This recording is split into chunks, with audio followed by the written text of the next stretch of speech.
PTA audit procedures require the use of PTA's Audit Checklist and Audit Report Form. To download these forms from the California State PTA website, go to www.capta.org. Click on the PTA Leaders tab, drop down to Run Your PTA, and click Forms. Use a separate Audit Checklist and Audit Report Form for each PTA bank account to be audited.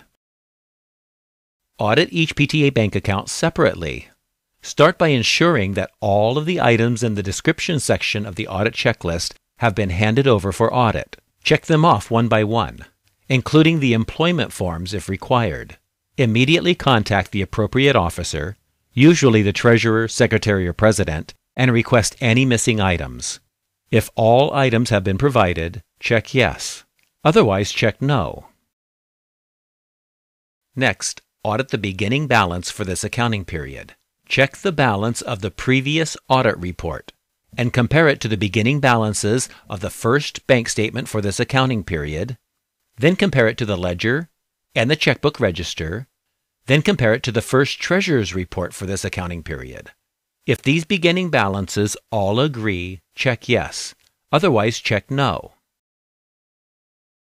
Next, audit the bank statements. Verify that each of the bank statements was opened and reviewed using PTA's 5-minute audit by an elected officer who is not authorized to sign checks. Look for the officer's signature or initials. Then verify that each statement was reconciled by the treasurer. If each of the bank statements was properly opened and reviewed and reconciled, check yes. Otherwise, check no. Check the balance of the last bank statement and verify that it matches the ending balance of the checkbook register, ledger, and last treasurer's report. If these ending balances all agree, check yes. Otherwise, check no. Verify that each deposit and check that appear on bank statements match deposit and check entries in the checkbook register, ledger, and treasurer's report. Check yes or no. Verify that any bank charges or interest recorded on bank statements are also recorded in the checkbook register, ledger, and treasurer's reports. Check yes or no. Next, audit membership and dues remittance. Count the number of members recorded on all cash verification forms. Then count the number of members recorded on all unit remittance forms.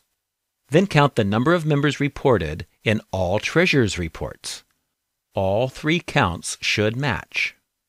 Record the number of members on the audit checklist. Then refer to unit bylaws and record the amount of per capita membership dues and the amount of per capita membership dues to be forwarded to council or district PTAs. If membership count and dues remittance are correct, check yes. Otherwise, check no. Next, verify payment of PTA's insurance premium.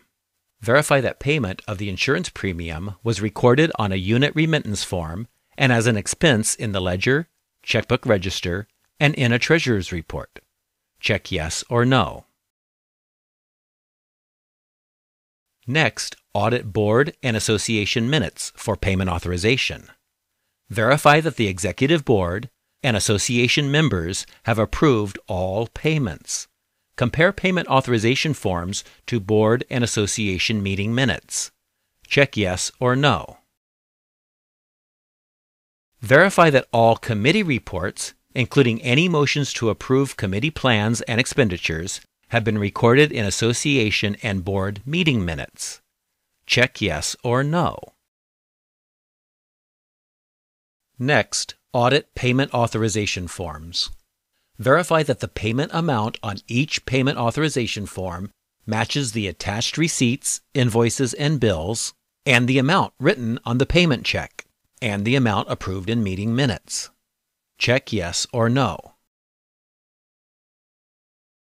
Next, audit income and cash verification forms. Verify that every cash verification form has a corresponding deposit slip that matches a deposit recorded in the treasurer's report, ledger, and checkbook register.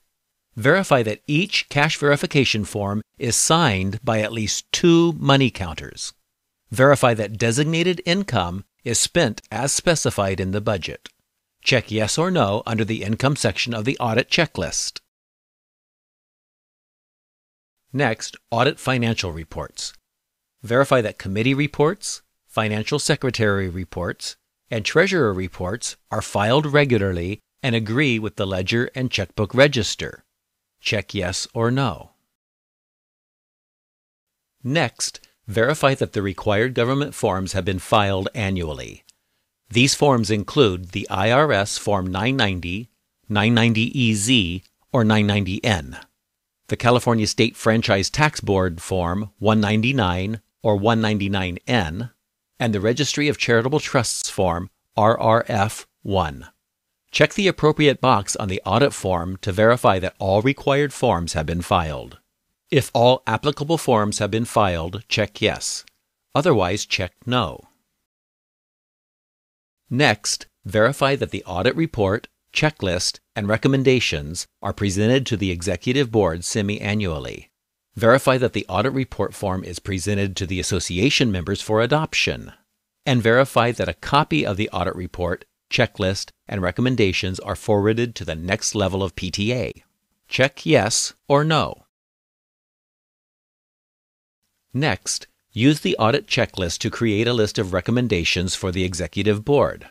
All no answers on the audit checklist should be included in the list. Meet with the President and financial officers and discuss the recommendations and any necessary errors or corrections.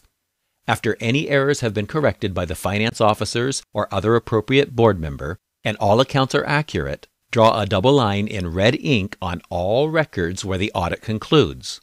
Then sign and date the audit forms. If at any time mismanagement of PTA funds or assets is suspected, immediately contact the PTA President for assistance.